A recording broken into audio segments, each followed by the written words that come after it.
오늘 함께 나눌 말씀은 시편 131편입니다. 저와 우리 성도님들이 한 절씩 교독하도록 하겠습니다. 여호와여, 내 마음이 교만하지 아니하고 내 눈이 오만하지 아니하오며 내가 큰 일과 감당하지 못할 놀라운 일을 하려고 힘쓰지 아니하나이다.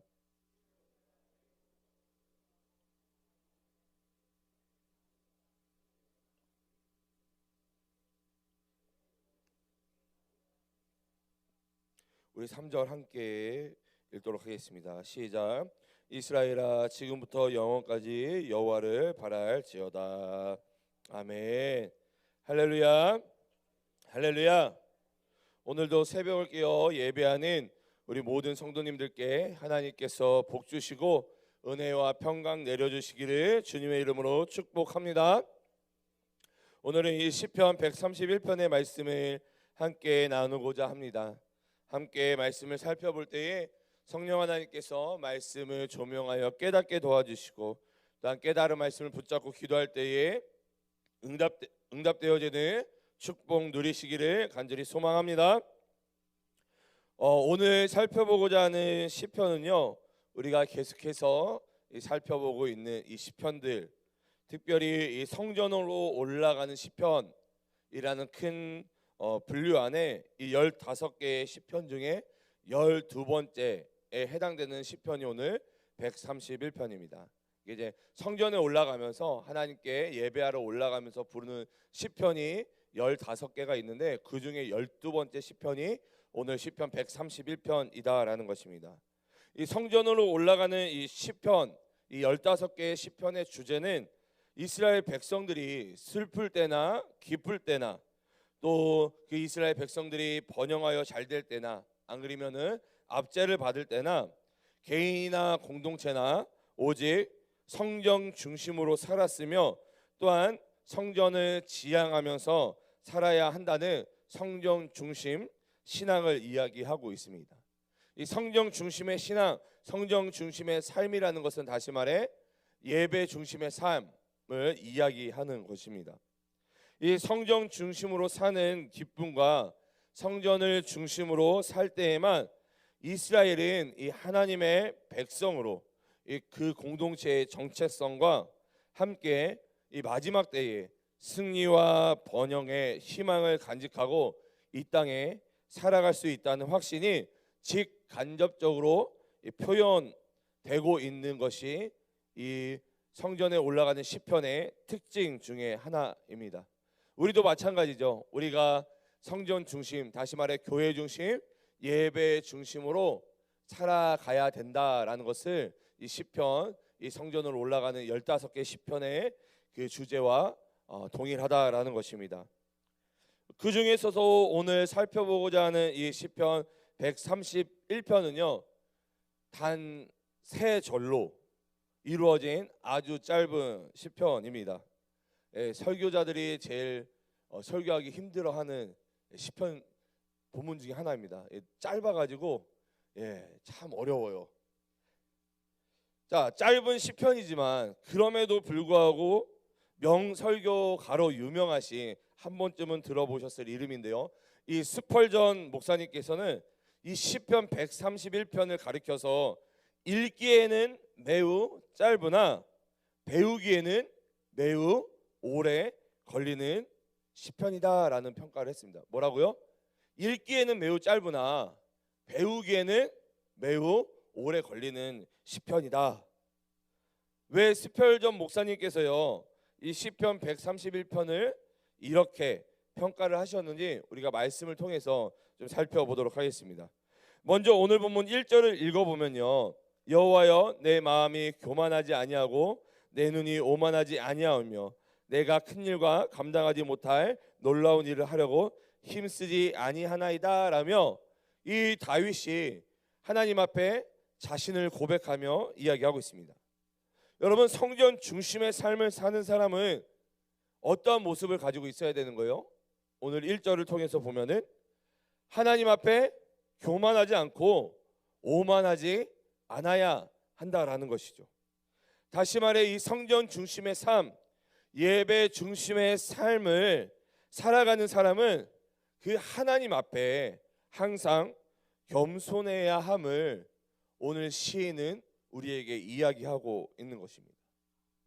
다윗은 이렇게 우리에게 교훈하고 권면하는 이유는요, 하나님께 기름 부음 받았던 그 왕, 그 사울이 교만함과 오만함으로 말미암아 하나님 앞에 폐위당하는 그 사건을 직접 목도했기 때문이죠. 다윗이요, 하나님 앞에 겸손하지 아니하고 낮아지지 아니하였던 그 사울왕, 오만하고 교만했던 그 사울왕을 바라보고 그가 하나님 앞에 어떻게 심판받았는지를 보고 경험하고 알았기 때문에 이 다윗은 오늘 우리에게 분명하게 이야기하는 거예요. 하나님 앞에 교만하면 안 된다, 오만하면 안 된다. 성경 중심의 삶, 예배 중심의 삶, 하나님 앞에 살아가는 사람은 항상 겸손하고 낮아져야 한다라고 이야기를 하고 있는 것입니다.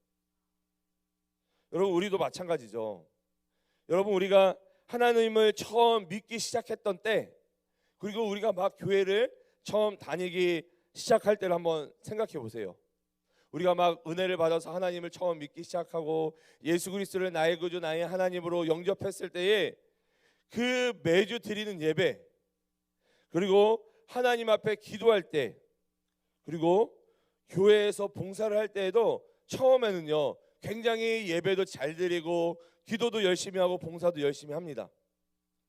그러나 우리가 교회 생활에 연수가 많아질수록 5년, 10년, 20년 이렇게 넘어가면요, 예배를 드리는 것도, 하나님 앞에 기도하는 것도, 교회에서 봉사하는 것도요, 겸손함으로 열심히 하기보다는 내 생각과 경험으로 할 때가 많이 있다라는 거예요. 우리가 그렇게 쉽게 변질되고 실수할 때가 있다라는 것이죠. 여러분, 저도 마찬가지인데요. 지난주에 이 청년들과 같이 이제 설교를 나누면서 설교 제목이 뭐였냐면요, 익숙함의 함정이었습니다. 그러니까 우리가 매주 예배를 드리니까 예배가 익숙해져 버리는 거예요. 그러니까 예배를 준비하는 것도 그 익숙한 가운데, 그리고 그 항상 하던 그 패턴대로 그냥 기도도 안 하고 준비도 안 하고 그냥 매주 드리니까 그냥 그거에 맞춰서 예배를 드리는 거죠. 그러다 보니까 그 익숙한 가운데 우리가 예배를 제대로 준비하지 않고, 그러다 보니까 예배가 어떻게 되는 거예요? 점점 그 예배의 질이, 본질이, 예배의 질이 떨어지고 예배를 대하는 우리의 마음들도 소홀해지기 시작했다라는 것입니다. 우리는 이러한 익숙함의 함정에 빠져서는 안 된다라는 것입니다. 더 나아가 우리가 무언가를 할 수 있다라는 착각에 빠져서도 안 된다라는 것이죠. 그렇기 때문에 오늘 본문에서 시인은 내가 큰 일과 감당하지 못할 놀라운 일을 하려고 힘쓰지 않겠다라고 고백하고 있는 거예요. 여러분, 다윗은 왕이었잖아요. 왕이었기 때문에 모든 것을 할 수 있었습니다. 그럼에도 불구하고 하나님 앞에 다윗은 무엇을 고백하고 있냐면요, 내가 큰 일을 감당하지 않겠다, 내가 놀라운 일을 하려고 힘쓰지 않겠다라고 이야기하고 있는 것입니다. 왜요? 다시 말해 다윗은 내가 큰 일을 감당하고 내가 놀라운 일을 하는 것이 아니라 그게 누가 하시는 일이에요? 하나님께서 하시는 일임을.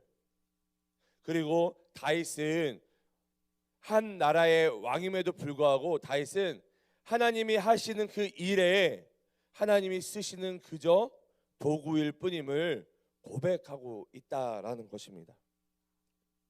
우리 주 안에서 사랑하는 동안교회 성도 여러분, 우리는 항상 하나님 앞에 낮아짐과 겸손함으로 서 있어야 한다라는 것입니다. 여러분, 특별히 오늘이 무슨 날이죠? 12월 25일 성탄절입니다. 아기 예수님이 이 땅 가운데 낮아짐으로 겸손함으로 오신 날을 우리가 기념하고, 또한 감사함으로 기뻐함으로 예배드리는 날이 오늘이죠.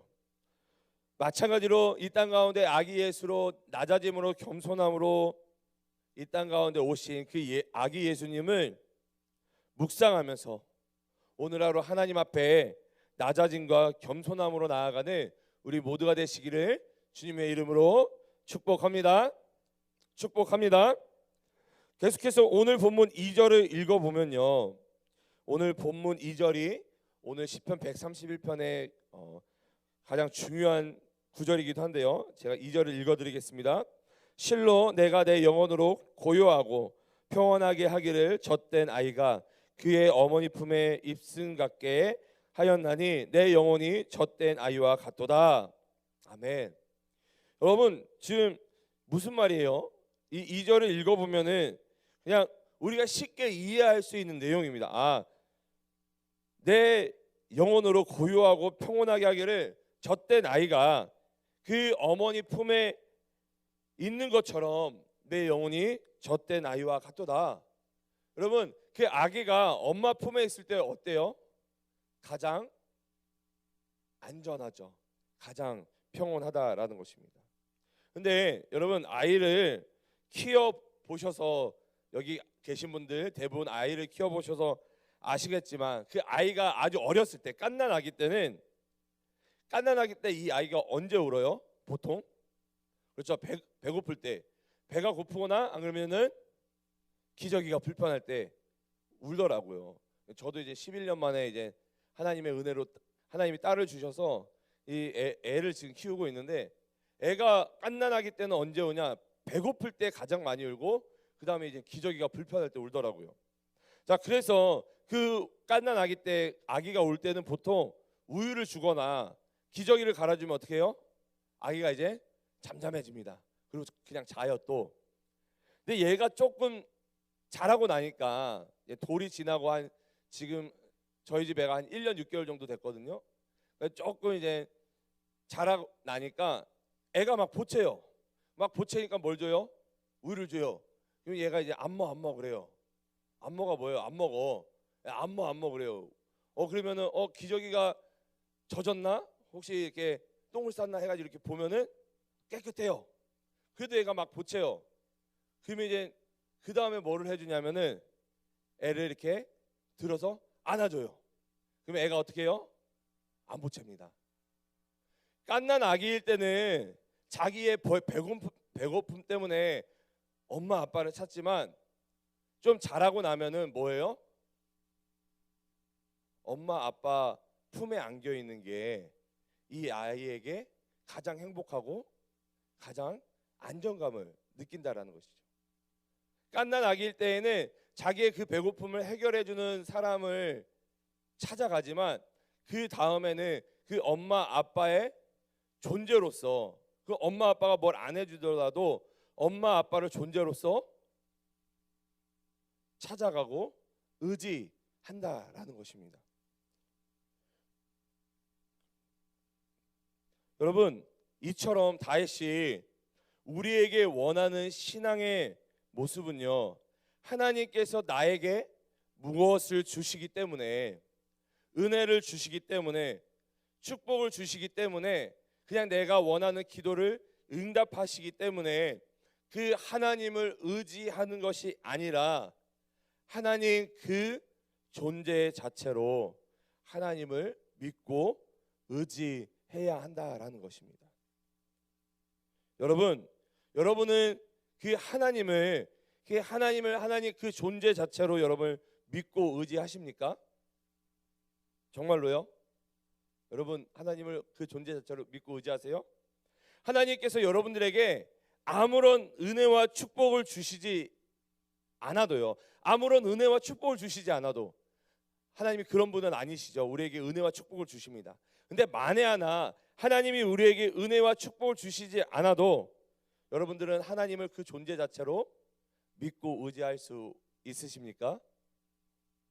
여러분, 그렇기 때문에 하나님을 그 존재 자체로 믿고 의지하라라는 겉면의 시편이 오늘의 본문이기 때문에 제가 서두에 말씀드렸던 것처럼 스펄전 목사님께서 오늘 본문이 읽기에는 매우 짧지만 배우기에는 매우 어려운 시편이다 말씀하고 있는 거예요. 여러분, 하나님이 때로는 우리에게 환난과 고통을 주시잖아요. 그때에도 뭘 하라는 거예요? 하나님을 그 존재 자체로 의지하고 믿고 붙잡으라라는 거예요. 머리로는 이해가 되죠. 근데 실질적으로 그러한 상황이 닥치면 어떻게 돼요? 참 어려워요. 그래서 오늘 본문이 배우기에는, 그 말씀대로 우리가 삶을 살아내기에는 너무 어려운 시편이다라는 것입니다. 그렇기 때문에 마찬가지로 다윗도 오늘 본문 3절을 통해서 우리에게 권면하고 있는 거예요. 오늘 본문 3절을 제가 표준 세번역으로 읽어드리겠습니다. 이스라엘아, 이제부터 영원히 오직 주님만을 의지하여라. 아멘. 뭐라고요? 이스라엘아, 이제부터 영원히 오직 주님만을 의지하여라. 아멘. 우리 주 안에서 사랑하는 동감교회 성도 여러분, 오늘 시인은 우리에게 오직 하나님만을 의지하라 마지막으로 권면하며 오늘 본문을 지금 마무리하고 있습니다. 오직 하나님만을 의지하는 우리 모두가 되시기를 주님의 이름으로 축복합니다. 오직 하나님만을 의지하는 우리 모두가 되시기를 간절히 소망합니다. 제가 예전에 다른 목사님의 이 설교를 들으면서 들었던 예화가 있는데, 그 예화로 오늘 설교를 좀 마무리하도록 하겠습니다. 그 설교를 하셨던 그 목사님, 그 교회에 어느 한 시무 권사님이 계셨대요. 이 시무 권사님이 계셨고, 그 시무 권사님의 어머니가 이제 은퇴 권사님이셨다고 하더라고요. 근데 이제 시무 권사님은 서울에서 살고 계셨고, 은퇴 권사님이 이제 그 시골에서 고향에서 살고 계시고, 그래서 이 시무 권사님이 하루는 이 교회 결혼식에 초대를 받으셔가지고 이 결혼식을 이렇게 갔다고 합니다. 서울 시내로 이제 옷을 차려입고 이게 결혼식을 참석하고자 이 시무 권사님이 이제 결혼식장을 갔대요. 근데 결혼식장에 딱 들어가려고 하는데 갑자기 배가 너무 아프셨던 거예요. 그래서 근데 우리가 알잖아요. 이건 화장실을 가서 해결될 문제가 아니다. 배가 너무 아파가지고 버티지를 못해가지고 다시 이제 집으로 오셨대요. 결혼식을 참석하지 못하고. 근데 이제 집에 와서 들어가 보니까 그 시골에 계셔야 되는 그 어머니 권사님, 그 은퇴 권사님께서 그 집에 와 계셨다라는 거예요. 그래서 이 시무 권사님이, 아니 어머니 왜 이야기도 하지 않고 이렇게 올라오셨냐고. 내가 지금 원래는 결혼식 가려고 갔다가 배가 너무 아파가지고 왔는데 어머니 얘기를 하셨으면은 제가 결혼식 안 가고 어머니 이렇게 오시면은 밥도 준비하고 그랬을 텐데 왜 얘기도 안 하고 오셨냐고. 그러니까 그 은퇴 권사님, 어머니 권사님이 그냥 네가 보고 싶어서 올라왔어라고 이야기를 하셨대요. 그래서 이 시무 권사님이 어머니 권사님을 이제 이 소파에다 앉혀놓고, 어머니 잠깐만 기다리시라고, 제가 뭐 가리랑 또 먹을 거 좀 챙겨 드릴 테니까 잠깐 앉아 계세요라고 이야기를 하고 이제 부엌으로 가려고 하는데, 그 어머니 권사님이 그 딸 권사님의 등을 세게 한 대 딱 때리시면서 뭐라고 하시냐면은, 너 예수의 힘으로 살아라 라고 이야기를 이렇게 등을 세게 때리셨대요. 근데 이 얼마나 세게 때리셨는지 그 딸 권사님이, 아유 어머니 아직도 정정하시네, 힘이 엄청 세요, 살살 때려요 라고 하고 부엌에 들어가서 어머니한테 드릴 과일도 준비하고 먹을 거를 또 준비하고 이렇게 다시 거실로 나와서 이제 어머니를 뵀는데, 어머니가 앉아서 주무시고 계시더래요. 그래가지고 어머니 과일 갖고 나왔으니까 좀 드시라고 했는데 어머니가 그대로 소천하신 거예요. 근데 이 딸 권사님에게는 마지막 유언이 뭐였어요? 어머니의 유언이 뭐였어요? 내 힘으로 살지 말고 예수의 힘으로 살아라. 그래서 그 권사님이요, 그 이후에 어떻게 사셨을까요? 자기 힘으로 사는 것이 아니라 어머니의 유언처럼 예수의 힘으로 살고자 노력했다라는 것입니다. 여러분, 우리 동감교회 성도 여러분들, 이곳에 계신 여러분들도 내 힘으로 사는 것이 아니라 예수의 힘으로 하나님이 주시는 은혜로 살아가시기를 주님의 이름으로 간절히 소망합니다. 우리 이 시간 함께 기도하며 나아가도록 하겠습니다. 오늘 함께 나눈 말씀을 놓고 우리 기도하실 때에 우리가 하나님을 존재로서, 하나님이 나에게 어떤 것들을 주시는 분이기 때문에 우리가 믿고 의지하는 것이 아니라 하나님을 우리가 존재로서 온전히 믿고 의지하는 그런 우리들 되게 도와달라고 함께 우리가 그렇게 결단하며 기도하며 나아갔으면 좋겠습니다. 교회를 위해서 우리 담임 목사님과 우리 교역자들 또한 중직자들을 위해서 기도해 주시고 한 성령 안에서 한 마음 한 뜻이 될 수 있도록, 특별히 2023년 이 사역을 잘 마무리하고 2024년 그 사역을 잘 시작할 수 있도록 기도해 주시고, 특별히 오늘 성탄절 예배를 위해서 기도해 주시고, 또한 돌아오는 주일 진행되어지는 주일 예배와 송구영신 예배를 위해서 함께 기도해 주시기 바랍니다. 나라와 민족을 위해서 한국교회를 위해 기도해 주시고, 온 세계와 열방 가운데 사역하고 계시는 우리 선교사님들을 위해서, 또 우리 교회의 우리 한우분들을 위해서 기도해 주시고, 특별히 장례 일정 가운데 있는 우리 이미 권사님, 우리 그 가정을 위해서 또한 기도해 주시기 바랍니다. 마지막으로 각자가 가지고 나온 기도 제목을 놓고 기도하시다가 우리 자유로이 돌아가도록 하겠습니다. 우리 주님의 이름을 3번 간절히 부르신 후에 우리 함께 기도하며 나아갑니다.